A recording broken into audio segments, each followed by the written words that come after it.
বাবার সাথে ফিরছেন জাইমা রহমান, দাদু বেগম খালেদা জিয়াকে নিয়ে আবেগঘন বার্তা। দীর্ঘ 17 বছর, সময়ের হিসেবে প্রায় 2 দশক। দেশের বাইরে থেকেও যিনি কখনোই ভোলেননি তার শিকড়, ভোলেননি তার দাদু দেশনেত্রী বেগম খালেদা জিয়ার আদর মাখা স্পর্শ। বলছিলাম বিএনপির ভারপ্রাপ্ত চেয়ারম্যান তারেক রহমানের কন্যা ব্যারিস্টার জাইমা রহমানের কথা।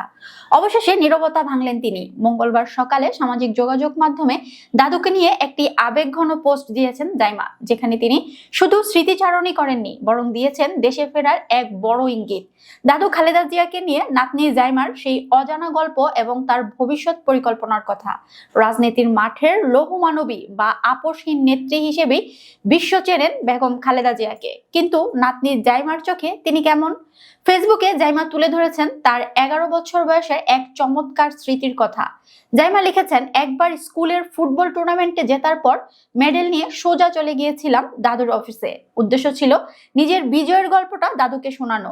হাজারো ব্যস্ততা আর রাষ্ট্রের গুরুদায়িত্ব কাঁধে থাকার পরেও প্রধানমন্ত্রী দাদু সেদিন সব কাজ ফেলে গভীর মনোযোগ দিয়ে নাতনির গোলকিপিং এর গল্প শুনছিলেন। জাইমা বলেন, তিনি এতটাই গর্বিত হয়েছিলেন যে পরে সেই গল্পটা অন্যদের কাছেও বলতেন। লাখো মানুষের কাছে তিনি প্রধানমন্ত্রী হতে পারেন, কিন্তু জাইমা ও তার কাজিনদের কাছে তিনি শুধুই তাদের মমতাময়ী দাদু, যিনি সবসময় তাদের সাহস যোগাতেন, উজ্জীবিত করতেন। জাইমা উল্লেখ করেন, দাদুর এই সোনার মানসিকতা থেকেই তিনি নেতৃত্বের প্রথম শিক্ষা নম্রতা ও আন্তরিকতা শিখেছেন। জীবনের গুরুত্বপূর্ণ 17টি বছর জাইমা কাটিয়েছেন বাংলাদেশের বাইরে লন্ডনে।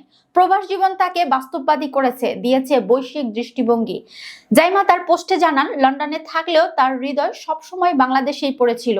আইন পেশায় কাজ করতে গিয়ে তিনি শিখেছেন মানুষের কষ্টের কথা শুনতে। তিনি লিখেছেন, কারো জীবনের সবচেয়ে কঠিন দিনে তার পাশে দাঁড়ানোর অভিজ্ঞতা যে শিক্ষাটা দেয়, সেটা কোনো ক্লাসরুম দিতে পারে না। প্রতিটি মামলা, প্রতিটি ক্লায়েন্টের গল্প তাকে শিখিয়েছে দায়িত্বশীল হতে এবং বিপদগ্রস্তের পাশে দাঁড়াতে। আর এই শিক্ষাটাই তিনি এখন কাজে লাগাতে চান দেশের মানুষের জন্য। নিজের দাদা শহীদ রাষ্ট্রপতি জিয়াউর রহমানকে দেখেননি জাইমা, কিন্তু তার সততা আর দেশপ্রেমের গল্প শুনেই বড় হয়েছেন। জাইমা মনে করেন তার দাদু এবং আব্বু সেই আদর্শেই বয়ে বেড়াচ্ছেন।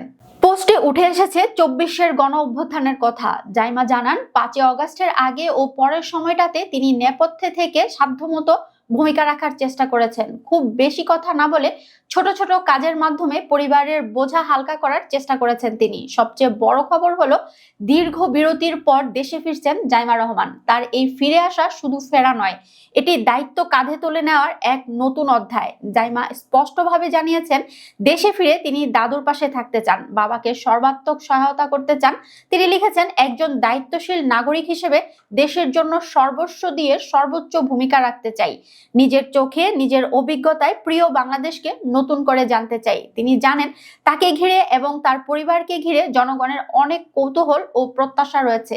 সেই প্রত্যাশার চাপ অনুভব করেন তিনি, তবুও তিনি আশাবাদী। তিনি চান বাংলাদেশ আবারও গর্জে উঠুক। ব্যারিস্টার জাইমা রহমানের এই দেশে ফেরার সিদ্ধান্ত এবং দাদুকে নিয়ে তার এই আবেগঘন বার্তা দেশের রাজনীতিতে নতুন কোনো মোড় নিয়ে আসবে কিনা, সেটাই এখন দেখার বিষয়।